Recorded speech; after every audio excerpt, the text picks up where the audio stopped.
Bem-vindos a mais um Faz Aí, primeiro programa de televisão brasileira a falar sobre inteligência artificial na prática. Hoje vamos abordar assuntos jurídicos. Trouxemos o maior escritório de advocacia do Brasil para tratar de como a inteligência artificial está mudando a parte jurídica, como as startups têm que se defender, o que está acontecendo na parte de direitos autorais, todos os assuntos polêmicos, que nós estamos vendo na inteligência artificial.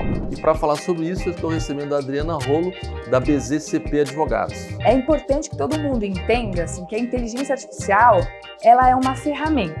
É muito difícil regular a ferramenta, que pode ser usada para o bem ou para o mal. Como a internet foi, E aí a gente vai ter que entender, no momento que houve um prejuízo, quem foi o responsável por aquele prejuízo para que ele pague e repare o dano.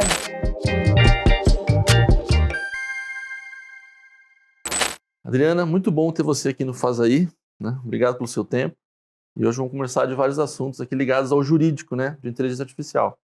Então, hoje pode começar perguntando sobre, a tua história, que eu acho que é legal assim, você contar um pouquinho da sua trajetória e um pouco da sua empresa, E como é que vocês viraram especialistas em AI aí na parte jurídica, aí, por favor. Tá joia. Bom, estou animada para o papo. Obrigada, Jader, pelo convite, pela audiência. Obrigada pelo interesse no assunto, que é um assunto que está muito relevante, Atualmente todo mundo quer falar sobre AI, quer se envolver de alguma maneira, com essa tecnologia. Então, no escritório, nós surgimos em 2021, que foi um momento ali meio para o final da pandemia, um momento que a gente estava vivendo aqui no Brasil a primavera do Venture Capital, muitos investimentos em empresas de tecnologia e essa migração para o digital de vários mercados, por conta da pandemia. Então, a gente nasceu ali num momento muito auspicioso, que tinha muita demanda de mercado, e a gente conseguiu atrair para o nosso portfólio de clientes mais de 400 startups. Legal. Eu sou a sócia responsável pela área de contratos, propriedade intelectual e proteção de dados pessoais, e por conta da minha atividade dentro do escritório, eu mergulho muito a fundo no business do cliente, porque eu preciso entender o modelo de negócio para construir termos de uso, políticas de privacidade, os contratos de parceria, os contratos com os clientes e tudo mais.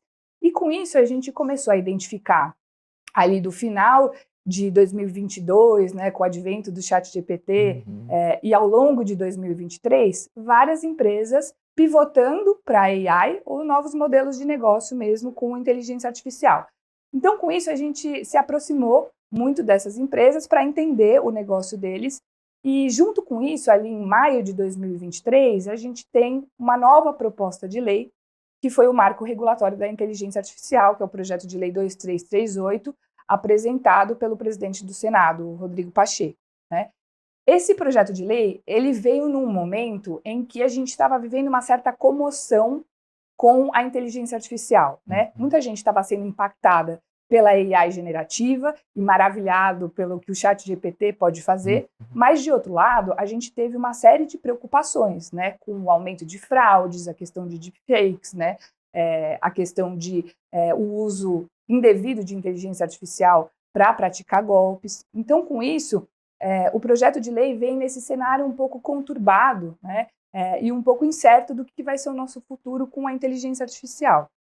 A partir daí, a gente viu que o texto estava bastante engessado, digamos assim, muito prescritivo. Ele veio com uma série de regras, impondo uma série de regras para quem desenvolve inteligência artificial. Ele trouxe algumas multas até aos moldes da LGPD, multa de 50 milhões de reais por infração, limitado a 2% da receita da empresa, então é uma multa alta que a gente já tem hoje na LGPD, e com uma série de regras de governança que as empresas teriam que implementar para poder colocar no mercado um modelo novo de AI.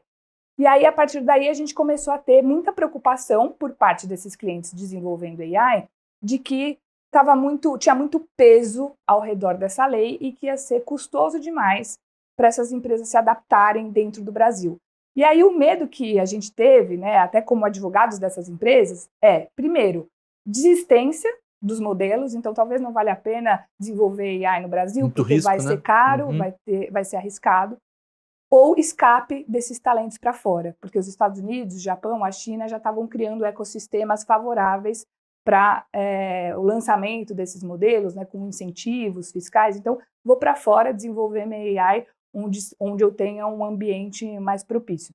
Então, com isso, a gente começou a ajudar vários clientes a levar seus cases para o Senado Federal, que é onde hoje tramita o projeto de lei, para tentar sensibilizar o legislador de que a AI também traz muitos benefícios para a nossa sociedade. E que se a gente passar uma lei muito rígida, isso vai dificultar muito a inovação, né, e o crescimento do Brasil como um polo de inteligência artificial.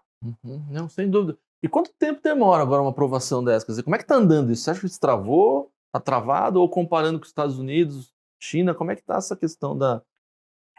Demora um pouco, né? Tem um processo, porque hoje esse projeto de lei está no Senado, né? Numa comissão que foi instituída para justamente discutir com a sociedade o que esperar da inteligência artificial. Então, eles chamaram dentro dessa comissão algumas audiências públicas para ouvir a sociedade civil, ouvir a classe artística, né? Ouvir as startups, ouvir as entidades que representam os cidadãos que de fato tem receio, né, do que pode vir a ser a inteligência artificial. Então, a gente está nesse momento de discussões no âmbito do Senado Federal.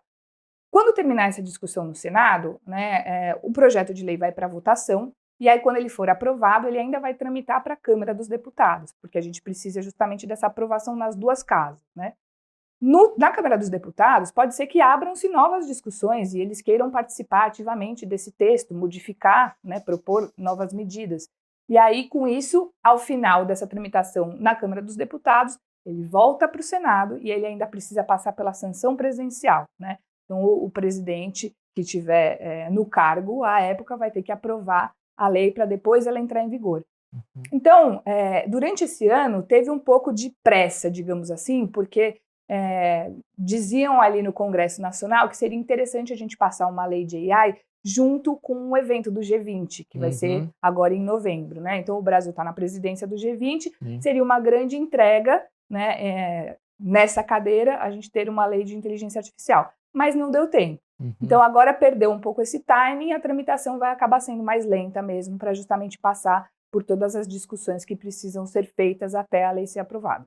Sim, e vocês quando recomendam para um cliente de vocês, né, que está desenvolvendo uma AI, você fala, vamos esperar o governo, ou vai fazendo e eu te protejo de alguma forma, porque isso é um problema sério, né? Eu sempre falo que a gente já está sempre atrasado no Brasil em tecnologia, né? Não é nem 10 e 20 anos. E agora a AI é uma nova chance da gente conseguir aproveitar e desenvolver, e ter novas startups globais, né? Como é que fica essa questão da espera um pouquinho, a benção do governo, ou vai fazendo? Como é que a gente lida com esse tipo de questão, assim, você acha? Qual é o... Olha, Jader, eu sou super entusiasta das tecnologias. Se você for perguntar para mim, eu acho que tem que fazer agora. Vamos aproveitar, né? Eu acho que a gente está passando por essa onda no mercado de inteligência artificial que está propícia, inclusive quando a gente fala de investimento, né? As startups brasileiras captaram no primeiro trimestre desse ano 110 milhões de dólares. Só em AI. Só em AI. Inclusive, isso reverteu, de certa forma, uma tendência negativa dos investimentos. O inverno das né? startups. Né? Exatamente. Aquecer um pouquinho o inverno das startups. Exatamente. Porque, na verdade, isso é até um reflexo do que acontece nos Estados Unidos. Né? Lá depois de 2021, que a gente teve um pico de um último trimestre com quase 100 milhões de dólares em captação, a gente viveu depois uma queda e agora essa reversão, porque lá nos Estados Unidos eles estão investindo bastante em AI. E aqui o mercado brasileiro reflete isso também. Então, é um momento propício, né, para captar investimentos para AI, para aproveitar que a gente ainda tem espaço no mercado para novas soluções. E o que é importante, eu acho que ser dito em relação a essa questão que você trouxe de como se adequar, sendo que a lei ainda não foi aprovada, né? Apesar da gente ainda não ter uma lei federal regulando a inteligência artificial, a verdade é que a gente já tem um ordenamento jurídico que é bem robusto e que trata de forma genérica das relações humanas e o que pode e não pode ser feito. Então, a gente já tem a LGPD, né, que se aplica para tratamento de dados pessoais. Então, quando a gente fala de AI, tem um reflexo muito grande, né, de proteção de dados. Então, a gente tem a LGPD como uma lei robusta, que vem para proteger o cidadão e o uso desses dados. A gente tem o Código de Defesa do Consumidor. Então, quando a gente tem uma AI voltada para um usuário final que está consumindo ali, ele tem o Código de Defesa que protege essa relação, que exige transparência, que exige explicabilidade, que ajuda, né, o consumidor, se ele tiver um problema, a buscar a justiça. Então, isso vale em qualquer segmento. Com AI não é diferente. A gente tem o Código Civil, que já prevê reparação de danos de forma genérica. Então, se eu causei um dano, eu tenho que reparar. Então, isso também se aplica. E Código Penal, para as questões criminais, de fraude, etc. Então, sim, a gente já tem um ordenamento jurídico bem robusto que nos protege e que protege as relações, mesmo sem ter uma lei específica para falar sobre AI. Legal. Essa questão que eu falo aqui, a gente recebe muita startup de atendimento, né? Personalização no atendimento usando inteligência artificial, né? Essa é uma área bem crescendo rápido, né? Vamos atender usando agentes de AI. Você sente que, porque eu sinto assim, agora tem entre a empresa e o consumidor uma startup que está ajudando a desenvolver um atendimento com AI. Quem é responsável, né, pelos problemas que isso causa, alucinação de AI? Como é que fica essa história entre a... Quem é responsável caso a AI alucine, cria uma promoção que não foi criada pela empresa? Exato. Então, nesses momentos, você tem que entender qual que é a cadeia, né, o ciclo de vida dessa inteligência artificial e onde aconteceu o dano, onde aconteceu o prejuízo, para você identificar quem que é o responsável, em que ponto isso aconteceu. Aconteceu na ponta do cliente? Aconteceu no intermediário, ali na AI, né, de que forma isso afetou o consumidor. Então, olhando esse panorama geral, você consegue aferir a responsabilidade de quem realmente teve uma conduta ilícita ou imprópria que prejudicou alguma outra pessoa, né? A gente vê que essas empresas de atendimento, né, elas são muito chat GPT based, né? Elas são baseadas na linguagem, no modelo de linguagem do GPT, e a gente vê que isso traz alguns riscos, né? Alguns problemas, porque hoje em dia qualquer coisa que você insere no chat GPT na versão não paga, isso é reutilizado para treinamento da máquina. Então, a gente já teve alguns casos, né, no ambiente corporativo de vazamento de informações extremamente sensíveis, né, como o caso da Samsung, que foi muito noticiado. Né? Então, os times ali de tecnologia da informação inseriram um código como um prompt pedindo para o chat GPT melhorar né, aquela aplicação, e aí, com isso, houve o vazamento desse código para o mercado. Isso foi tão grave que a Samsung demitiu vários colaboradores que estavam envolvidos nesse projeto, e até hoje o ChatGPT é banido da Samsung de tão difícil que foi lidar com essa crise ali internamente. Sim. Mas isso é interessante, porque poucas pessoas sabem que o ChatGPT, a versão não paga, ele utiliza toda a informação inserida para o treinamento da máquina. Então, qualquer informação que você coloque lá, direitos autorais, informações protegidas, segredo industrial, informação confidencial, por exemplo, vou subir um contrato ali e pedir para ele resumir para mim. O contrato normalmente tem a qualificação das partes, né? O endereço né, das pessoas, as informações pessoais. Se você insere isso e o ChatGPT reutiliza isso para o treinamento, você pode ter um vazamento grave e consequências em relação a isso. Então, para todo mundo que institucionaliza o ChatGPT, é importante ter um treinamento para ter certeza que os colaboradores estão usando isso em conformidade com as normas éticas e de compliance da empresa. Esse é um ponto muito importante que você falou agora, né? Você falou que inclusive dão um treinamento, né, para as empresas, né? Como é que seria esse treinamento? Você procura o escritório? Exatamente, porque a gente sente dos clientes essa necessidade de trazer inovação para o dia a dia, né, para otimizar os trabalhos. Então, esse apetite por aderir a novas ferramentas que de é fundamental, AI, né? Exato, como o ChatGPT, o Leonardo AI, o Gemini, né, o Copilot. Mas aí você precisa, de fato, olhar, entendendo os termos de uso, o que vão fazer com essas informações. Muitas vezes, as versões pagas dessas ferramentas te protegem mais, protegem o ambiente corporativo e o que você está inserindo nas ferramentas.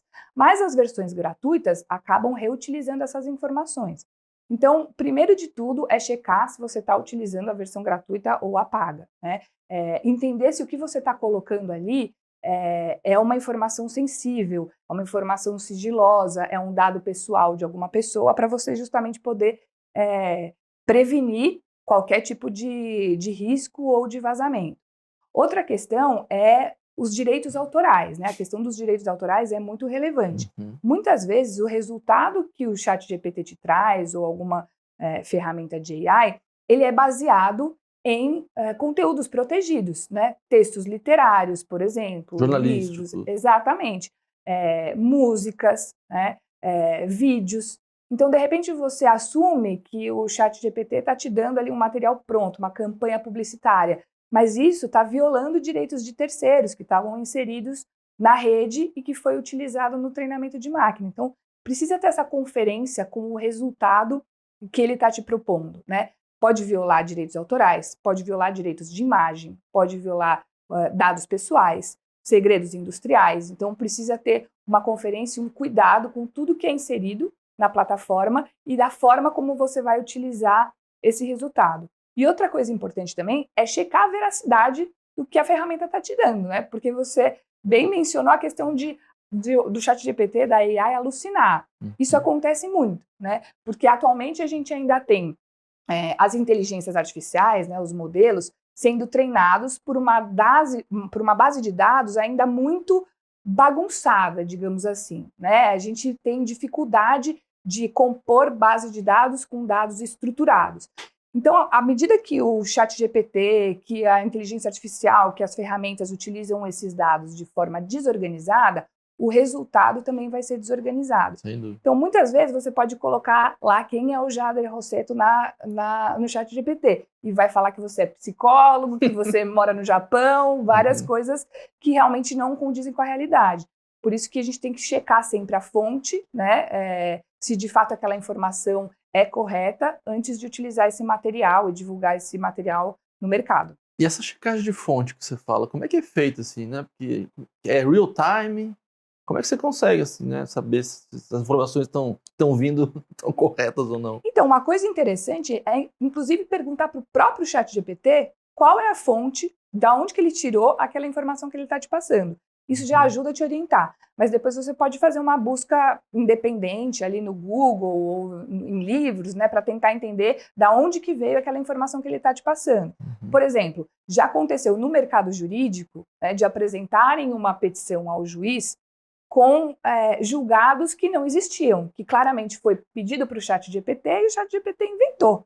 Porque a inteligência artificial quer te agradar. Então, você vai fazer uma pergunta, vai fazer um pedido, ele vai te devolver alguma coisa, né? Dificilmente ele vai falar, não, eu não consigo te informar um julgado. Então, quando ele não tem a informação precisa, ele cria, né? Criativo demais até. Exato, é uma ferramenta de criatividade, querendo ou não. Sim. Então, já teve um caso da petição ser apresentada ao juiz com julgados que não existiam. Ele criou os processos. Exatamente. Então, não tem problema você pedir para o ChatGPT, traga alguns julgados sobre o caso tal ou de alguma situação hipotética nesse sentido. Aí ele vai te trazer. Depois você vai buscar nos tribunais, né, se de fato aconteceu, se aquela é uma informação verídica, para poder juntar na sua petição. A gente ainda está no momento de fazer essa verificação e de não poder confiar ainda na inteligência artificial e no que ela nos dá de resultado.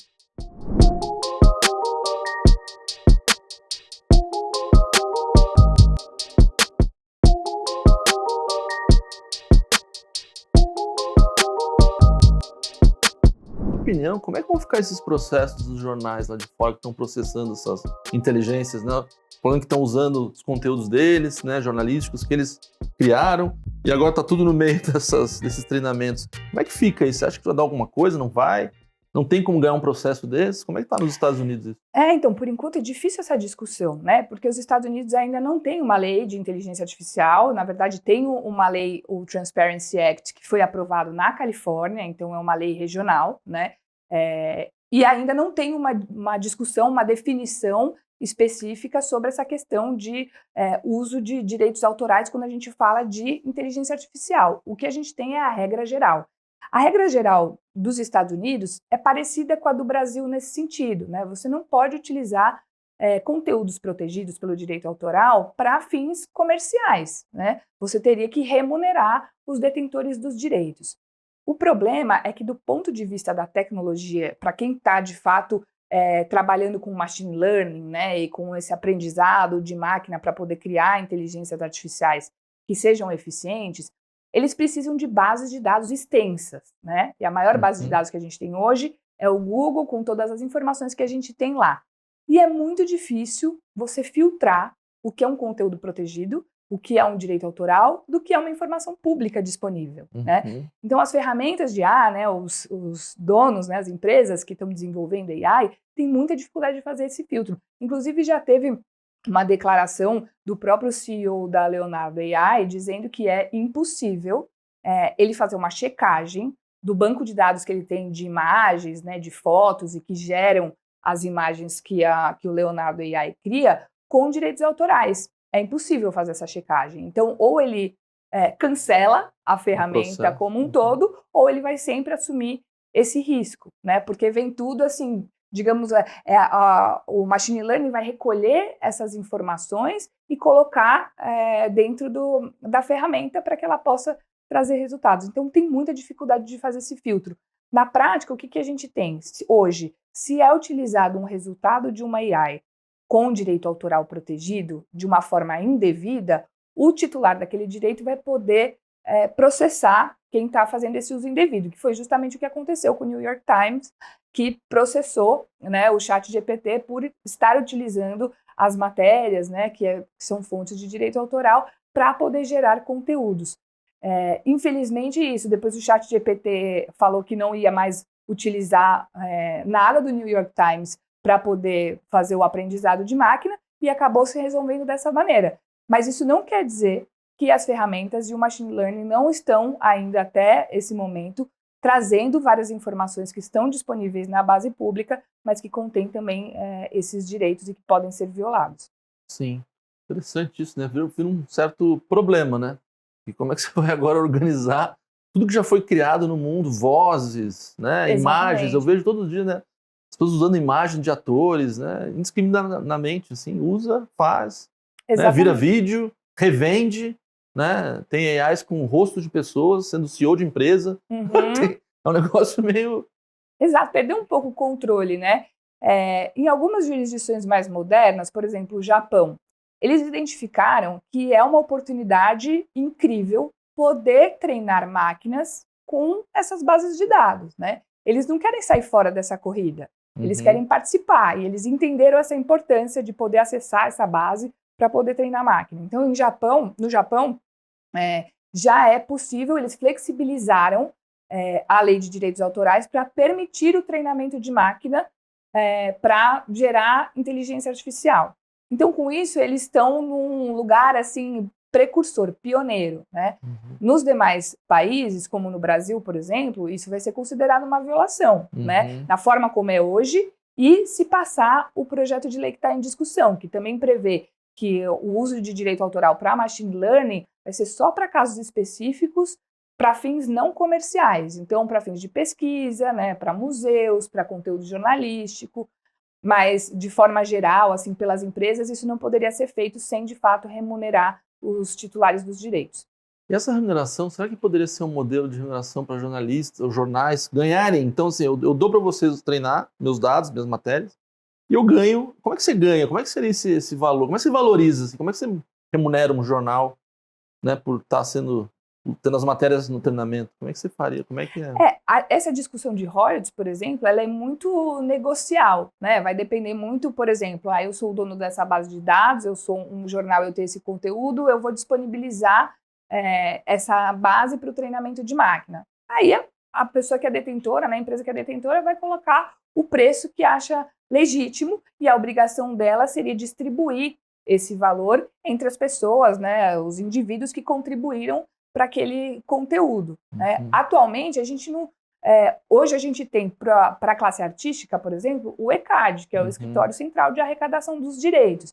Então, se for utilizado alguma música, né, alguma composição para treinamento de máquina, o ECAD vai ser o responsável por recolher esses direitos e distribuir. Então, de certa forma, a classe jornalística, né, assim como a classe artística, poderia se organizar em torno de algum órgão central para fazer esse recolhimento e distribuição. Dessa forma, acho que a gente atenderia por igual os interesses de todos. Sim. Você já sente um aumento de processos nessa área no Brasil? Quer dizer, começa a ter muitos processos de artistas ou de jornais aqui também? Ou você não sente que isso já está virando uma... Está começando a ter muito processo em cima de, olha, você está usando minha imagem, a sua AI usou minha imagem, aí você está tendo um monte de reclamação, ou ainda não é? De judicialização ainda não, né? Eu acho que ainda é tudo muito novo, que a gente vê bastante repercussão, né, e polêmica em torno dessas discussões, e até isso está ajudando a a definir como que vai ficar o texto de lei, né? Por exemplo, a gente teve um caso, que talvez você lembre, que foi em 2023, aquela campanha publicitária com a Maria Rita e com a Elis Regina na Volkswagen. Sim. Essa campanha foi muito interessante, porque ela dividiu opiniões. Ali foi um grande marco, né, da inteligência artificial. Foi a partir dali que a gente começou de fato, a falar bastante sobre isso, entender um pouco o impacto da AI nas nossas vidas. Mas ali a gente teve duas vertentes, né, sendo criadas. Por um lado, os entusiastas que falaram que incrível, né, a gente pôde reviver a Elis, né, a gente pôde vivenciar isso, né, que como a tecnologia é incrível e pode nos proporcionar experiências incríveis. Sim. Por outro lado, teve o time das pessoas que talvez conheciam muito bem a Elis, que julgaram que talvez ela em vida não faria uma campanha para Volkswagen ou para nenhuma dessas montadoras ou empresas grandes, né?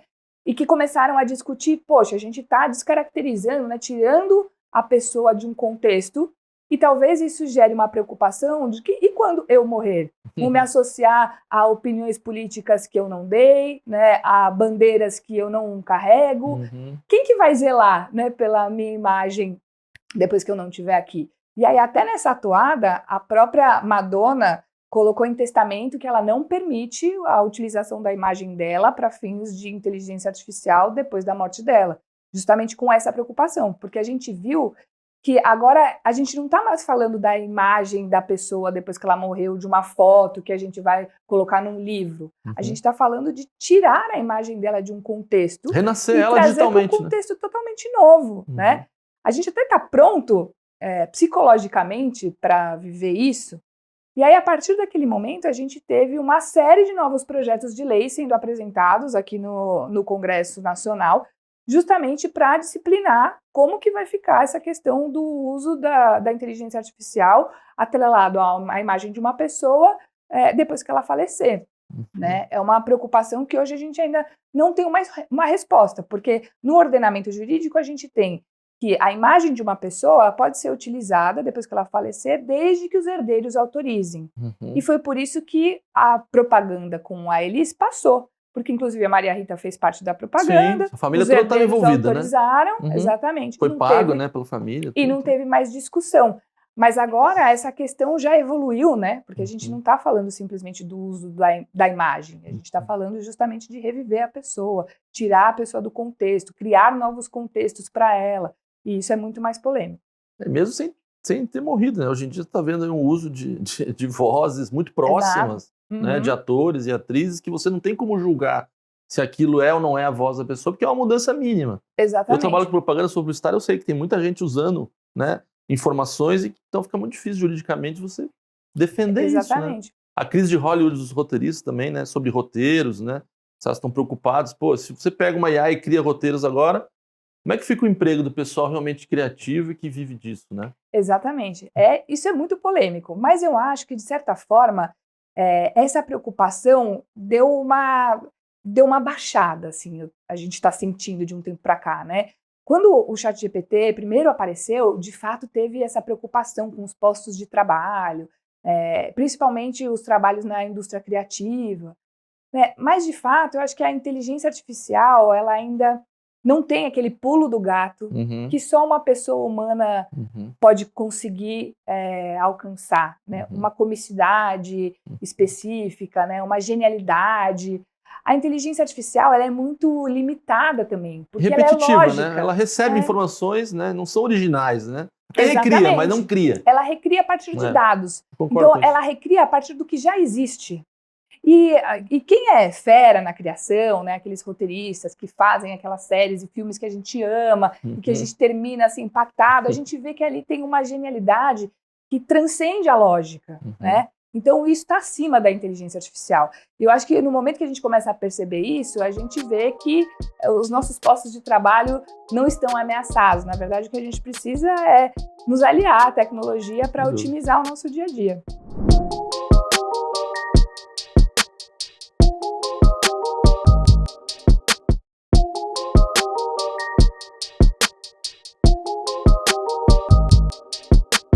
Eu até queria entrar, eu também tenho um fundo de venture capital, né? Então a gente está sempre olhando empresas de tecnologia, você também está olhando muita empresa de AI ali, interessante, né? Eu sempre falo que no Brasil, acho que a estrutura de criação de AI vai vir de fora. Né? Eles estão investindo bilhões lá fora, então os chats GPTs vão te dar muita ferramenta para você usar aqui.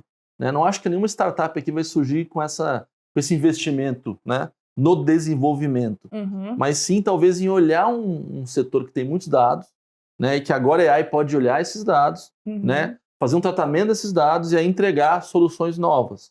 Né? Não sei como é que vocês estão vendo assim, a questão das startups lá, se é mais para esse lado que elas estão indo, ou se elas estão tentando desenvolver mesmo tecnologia? É isso, porque de fato, assim, essa mecânica de treinar modelos, né, de investir em modelos de linguagem, em servidores, né, tudo isso é muito caro. Muito. É muito caro para o Brasil, infelizmente.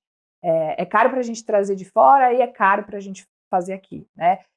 Inclusive tem um consumo de energia imenso de treinar modelos, que inclusive as pessoas estão falando pouco sobre isso, né? Consumo de água mesmo, para poder fazer o treinamento, né? Porque a gente tem aquelas farms com servidores que superaquecem para poder dar conta desse grande volume de dados, e isso é pouco falado, mas é muito caro. Então aqui no Brasil a gente está vendo modelos que são desenvolvidos a partir desse modelo de linguagem que a gente tem lá fora, né? Do ChatGPT, e do Cloud AI, enfim, de todas essas outras disponíveis. Então, aqui a gente acaba tendo uma maior quantidade de aplicações AI-based, né, que é justamente para solucionar problemas das indústrias específicas com uma AI por trás, já garantindo que tem assim, essa estruturação de dados para o segmento específico para você poder ter um modelo que sirva de uma solução para um problema existente na indústria. Então é isso que a gente tem visto mais realmente aqui,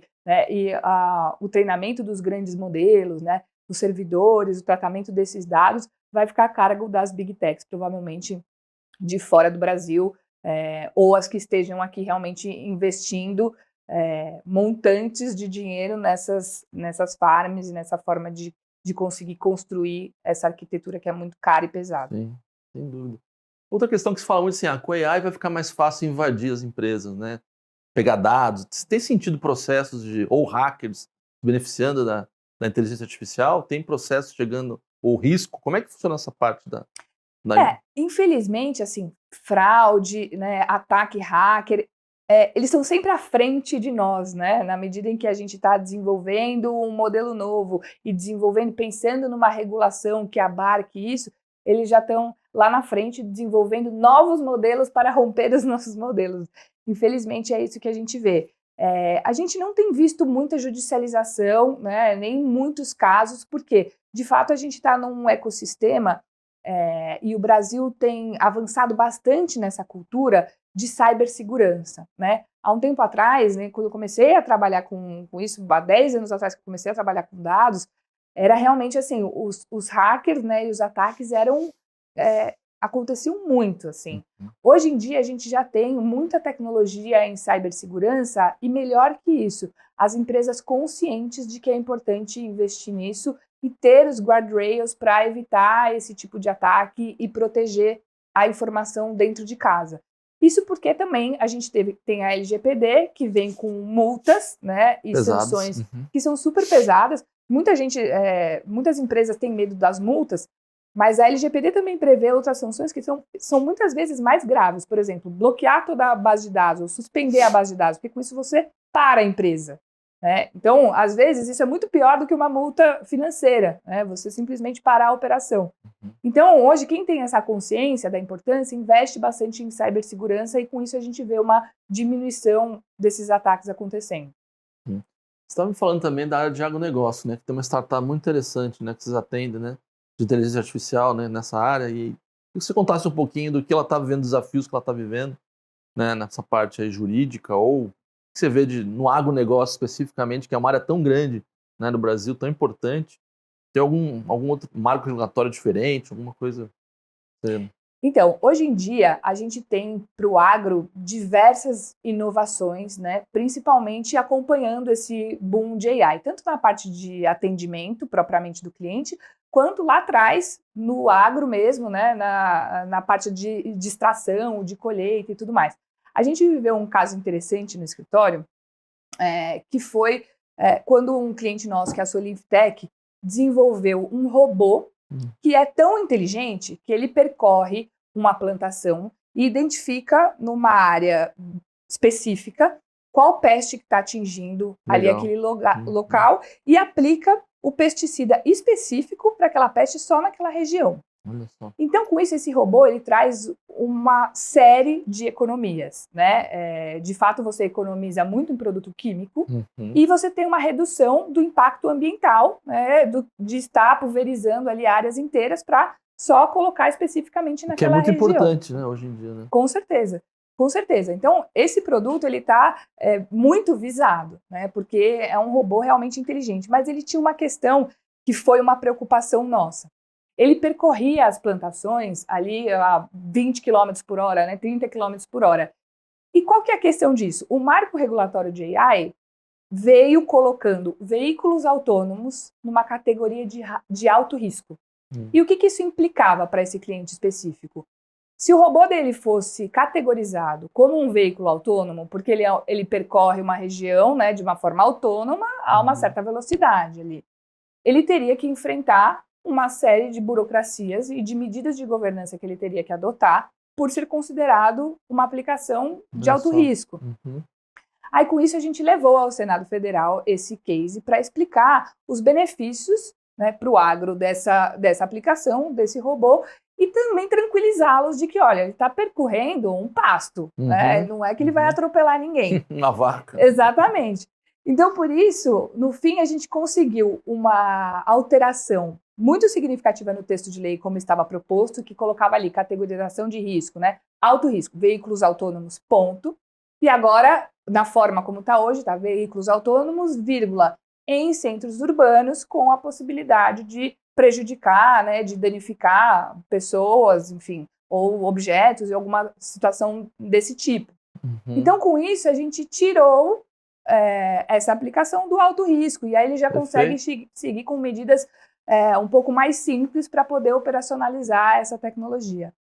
Então, esse case foi muito interessante para nós. E tem um outro case que também é muito legal, que foi nessa mesma linha do segmento da saúde, né?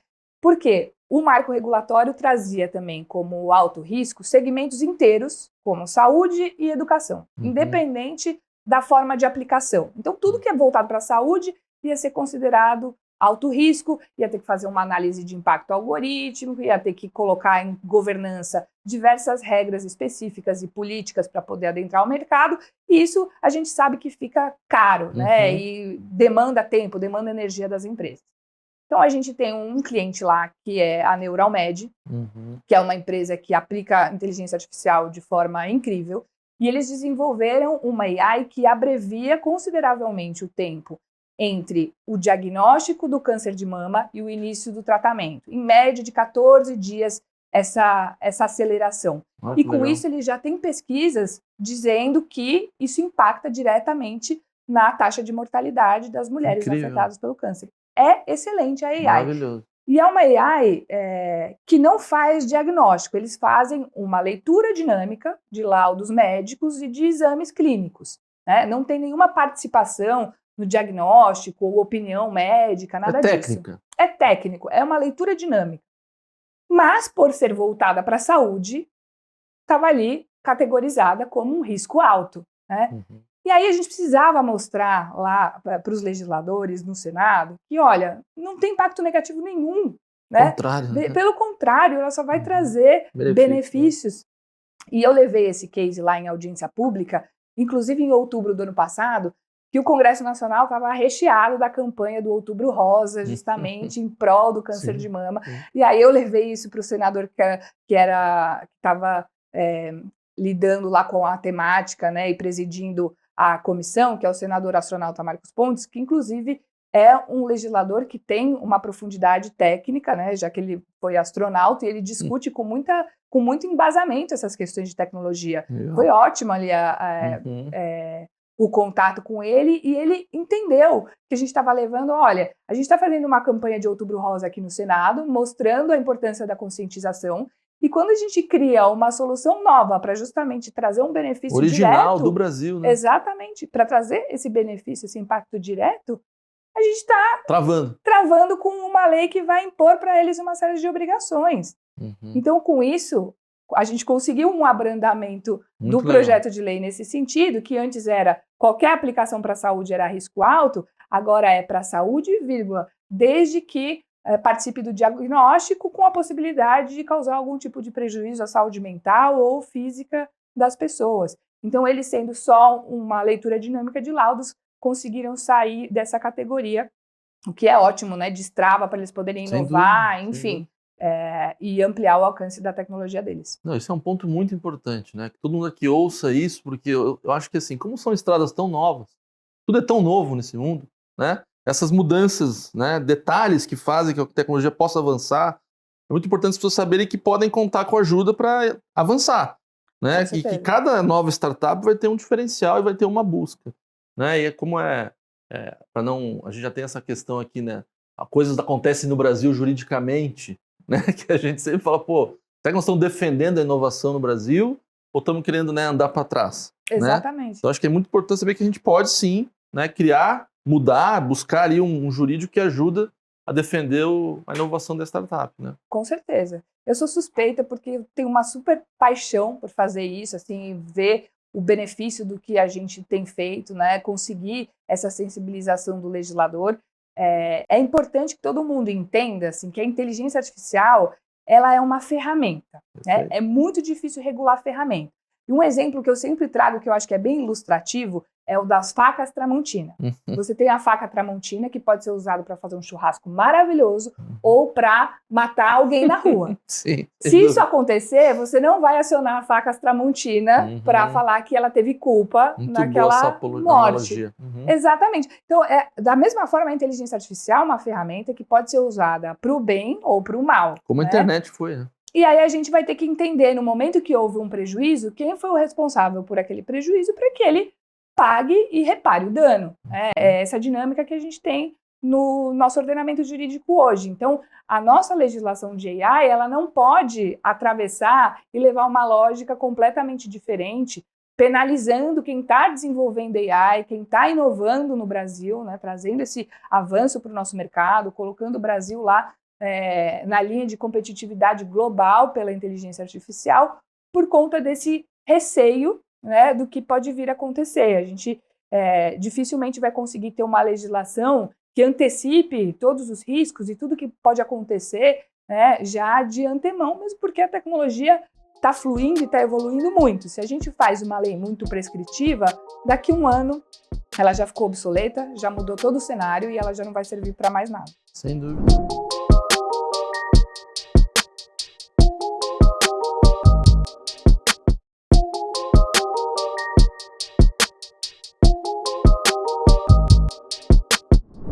E Adriana, vocês escreveram um livro, né, sobre games e inteligência artificial, né? Fala um pouquinho pra gente do livro, por favor. Sim, esse livro ele foi um livro bastante colaborativo, né? A gente trouxe diversas áreas do escritório, tributário, trabalhista, regulatório bancário, para falar sobre aspectos do mercado de games, justamente com cada um desses vieses específicos. Então, foi uma obra que eu coordenei e que a gente lançou recentemente, justamente porque a gente identificou uma demanda ali desse mercado gamer, que era entender um pouco do como caminhar dentro da perspectiva jurídica para eu poder criar e lançar um game no mercado, né?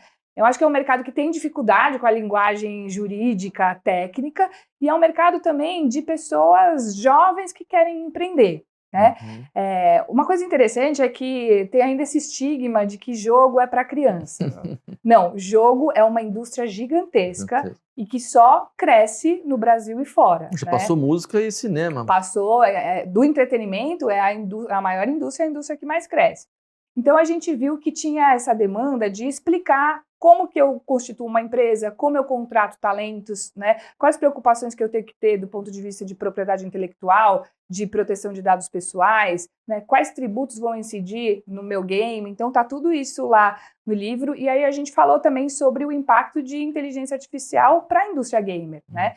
Porque a gente vê indo nos eventos, né, e conversando com os empreendedores, né, e os gamers dessa indústria, que antes tinha uma dificuldade muito grande de programar, né, de fazer um game, principalmente quando você vai olhar para a parte artística e visual, né? Hoje a gente já tem cursos completos no YouTube de como programar, de como fazer um game. E a AI veio para contribuir na parte artística, porque você já pode usar a AI para criar imagem, para criar voz, para criar roteiro, para criar vídeos. Então você pode criar codar. Exatamente. Então você pode criar um game sem ter criatividade nenhuma. Sim. Essa que é a verdade. Então a inteligência artificial veio auxiliar nesse pipeline criativo da indústria gamer e a gente vê que os jogos, né, a comercialização de jogos é só um braço de monetizar dentro dessa indústria. A indústria está crescendo muito para diversos lados, né? Então tem toda a parte de esportes, né,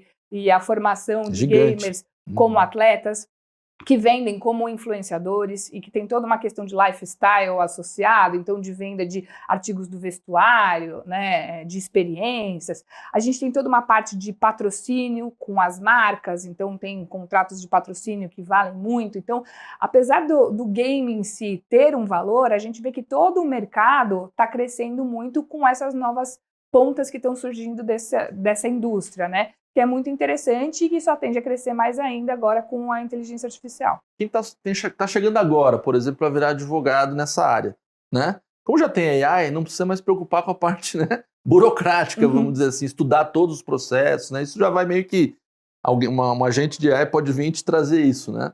Então, acho que esse pessoal novo que está chegando pode se dedicar a aprender esse tipo de coisa. Para onde pode ir a inteligência artificial e como ajudar a discutir isso no Brasil, né? E do outro lado você falou, pô, às vezes é difícil discutir com um juiz uma coisa nova, porque os processos, né, o histórico não existe, né? Então, como é que você vê essa melhoria na discussão? Como é que você melhoraria isso no Brasil? É um campo muito novo, né? Mas é um pouco complexo para estudar também, apesar de ser muito interessante, porque como é novo e a gente ainda não tem legislação específica, a gente está num momento de se comparar um pouco com outras jurisdições, né? O nosso próprio texto de lei, ele veio muito inspirado no AI Act da Europa, né, que é um pouco de uma cultura brasileira de trazer o que é aprovado para a Europa, como foi com a LGPD. A gente trouxe essa lei de AI muito parecida com o que tem na Europa, e a gente está nesse momento de comparar, né? O que o Japão tem feito, o que a Europa tem feito, o que os Estados Unidos têm feito, e o que isso, de certa forma, implica para o Brasil, né? O que vai funcionar para o Brasil? Uma coisa nova, a gente não tem que copiar ninguém, a gente tem que pensar em como o nosso mercado se comporta e como uma lei vai ser eficiente aqui, né? Para quem está chegando no universo jurídico agora, né, para os formandos, assim, é um campo muito vasto para atuar. Por quê? A AI é uma tecnologia muito transversal. Então, de certa forma, qualquer empresa, pessoa pode ser seu cliente. Porque a empresa pequena vai ter AI, a empresa grande vai ter AI, e a gente está num momento que a AI vai estar embed em todos os processos, né, das mais variadas empresas em todos os segmentos. Então, quem entender dessa parte de conformidade, né, com a legislação e principalmente da intersecção que ela faz com a parte de proteção de dados pessoais, com a parte de propriedade intelectual e direitos autorais, vai ter um caminho vasto aí de atuação no mercado jurídico, porque as empresas vão precisar de assessoria nessa frente. Vai se destacar, né? Sim. Então a turma nova já pode começar a olhar para esse mundo. Eu acho que o que a inteligência artificial vai facilitar é deixar a gente pensar mais. Sair do dia a dia, daquela coisa burocrática, né? No jurídico tem muito isso, né? Analisar processos, ver o histórico, né? Aqui você pode começar a ter estratégias, né? Começar a pensar, justamente ter criatividade dentro do jurídico. Exato, gastar nosso tempo com a parte isso. boa. Exatamente. Lá no escritório a gente tem testado uma série de AIs ali para facilitar o nosso dia a dia, né? Porque hoje em dia a gente tem vários processos que levam tempo, né? E que acaba sendo um custo para nós e que poderiam ser automatizados. Mas a gente ainda não chegou numa solução perfeita, né? Entre criar a nossa, buscar alguma no mercado, as que são muito boas hoje que estão despontando são caras, né? Então a gente está nesse momento ainda de testar e ver o que a gente vai trazer para dentro de casa para otimizar os nossos processos. Mas isso é uma tendência. Todos os escritórios estão, de certa forma, buscando isso, porque sabem que, se não aderirem, vão ficar para trás, né? É um ganho de eficiência, Exato. né? Não quer dizer que você vai deixar de ter mais advogados, né? Acho que não é esse o caso. Acho que é o que você falou antes. e que eu sempre falo aqui, você vai ter o humano trabalhando com a máquina, melhor, mais integrado, né, trazendo mais resultado, trazendo mais eficiência. Exatamente. Acho que isso que é o foco para qualquer área. Sim, né? com Você certeza. está vendo isso em todos os... Então, assim, agora acho que para finalizar um pouco aqui, nós estamos chegando, infelizmente, né, nos últimos minutos.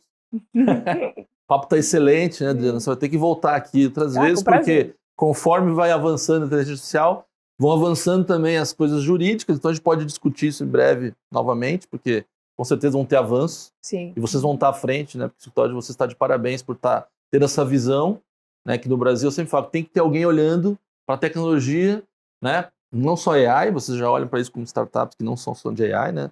Mas dedicando tempo a isso, que é para ajudar o empreendedor a ter força do lado dele para aprender e fazer a diferença, né? Vocês estão de parabéns, né? Obrigada. Pelo escritório. Obrigado de novo pelo teu tempo, né? E próxima vez a gente vai falar mais. Tem algumas palavras finais aí para... Com prazer. Eu acho que para a gente resumir esse papo, eu acho que a inteligência artificial vem para nos ajudar. Então, um pouco desmistificar esse medo, né, de que a inteligência artificial pode ser utilizada para o mal, né? A gente sabe que dificilmente a gente vai conseguir impedir com uma lei fraudes, uso indevido de AI. Infelizmente, isso vai acontecer e a gente precisa ter um ecossistema jurídico pronto para endereçar essas questões de forma eficiente no momento que elas acontecerem. Hoje a gente precisa focar em investir em inovação, em crescer nesse mercado que está tendo ideias incríveis, aplicações incríveis.